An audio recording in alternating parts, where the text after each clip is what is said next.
Okay, I'll preface my remarks with a short comment about my own relationship with Will Self.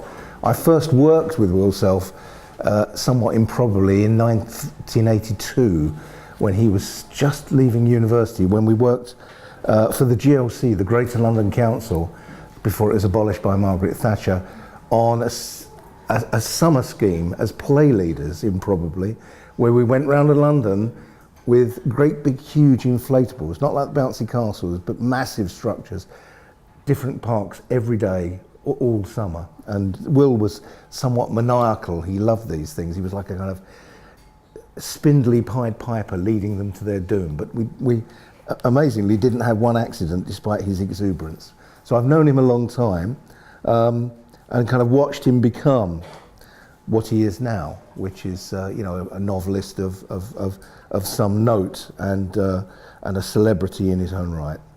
But this paper looks at the Book of Dave. I've written it for an essay collection, and unfortunately at the moment it's about 8,000 words, so I'm going to have to edit it as I go through. I've got far too much. Will Self's The Book of Dave, A Revelation of the Recent Past and the Distant Future, 2006, is an exemplary text with regard to certain central issues and concerns of life in London during the contemporary period, both pre- and post-millennial.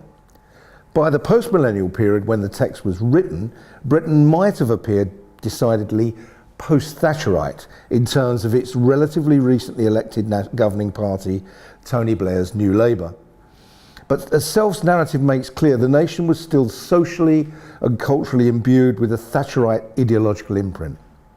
This is evident in the presentation of Michelle Brodie, the former wife of London cab driver Dave Tufty Rudman, Self's protagonist. Distinguishing periods appears vital to Self, given that he identifies each chapter by its month or season and year.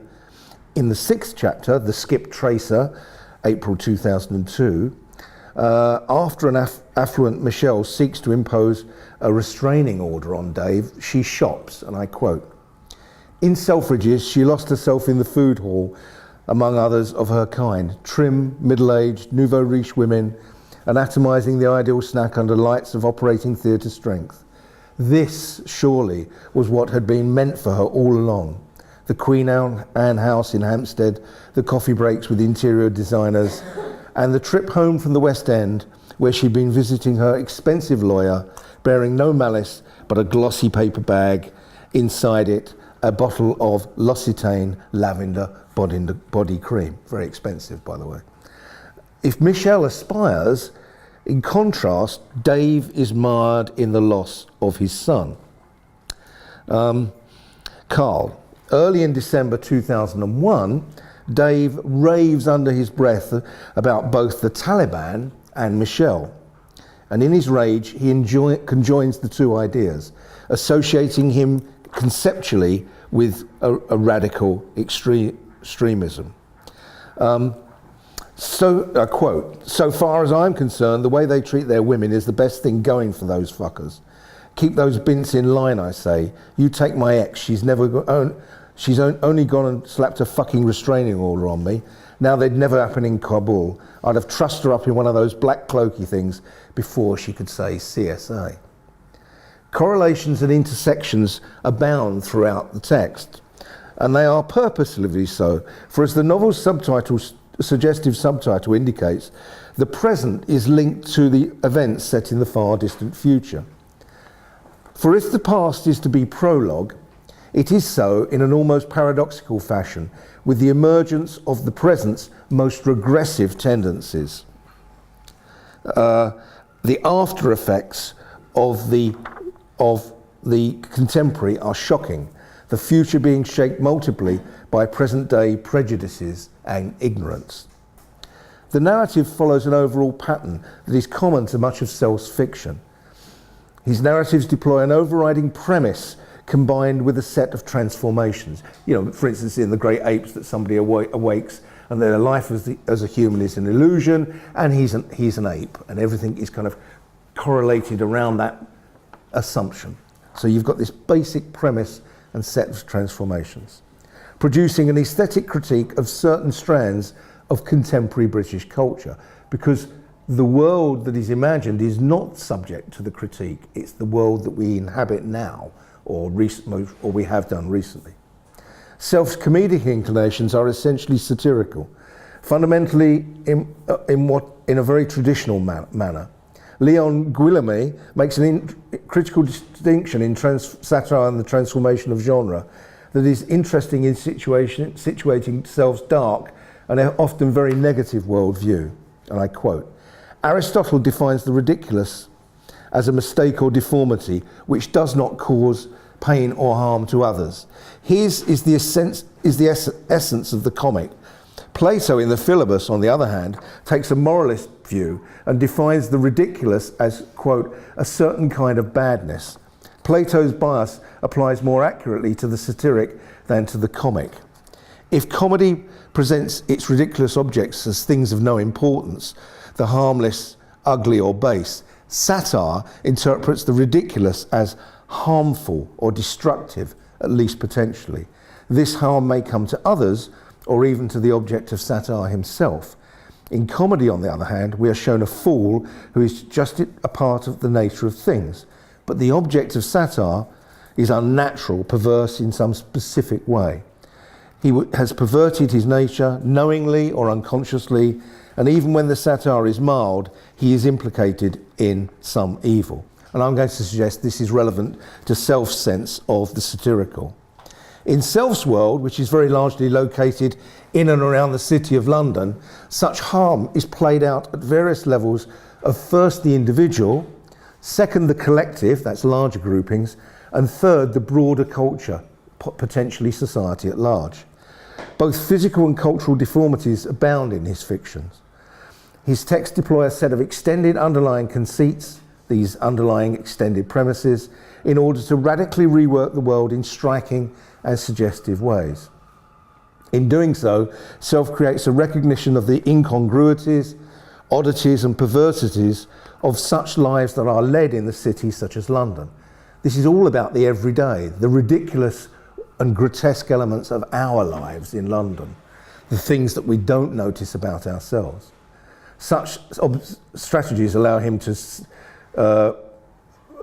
descriptions and observations, cutting ones, concerning contemporary life. Now, in this context, the Book of Dave focuses on the contemporary strand of its narrative on the vicissitudes and inanities of being Dave Tufty Rudman, an everyman, and he is an everyman, during the period from the early 1980s to the post-millennial years, from Thatcher's apparent political hegemony to beyond 9/11. In doing so, Self uses his characters' intersecting personal histories to chart how they have arrived at the post-millennial phase. He's charting how socio-ideological forces are played out in ordinary individual lives. Again, emphasizing that the past is prologue. This is a kind of, seems to be, to me, the emphasis of this novel, that the past is prologue to what will become. In the first chapter, contemporary chapter, entitled Tipping a Flyer, December 2001, from which I just quoted, a passenger is taking a cab from Terminal 2 Heathrow Airport to Hampstead, driven by an apparent, quote, crazed cabbie. Fastening her seatbelt, psychiatrist Jane Brunel reflects, quote, and this is all italicised, crazy indeed to have flown across the Atlantic, the whole cabin humming with anxiety after the Twin Towers, each locked in his or her own miserable fears of being one of the holy martyrs' chosen ones, and to find myself more frightened on the ground.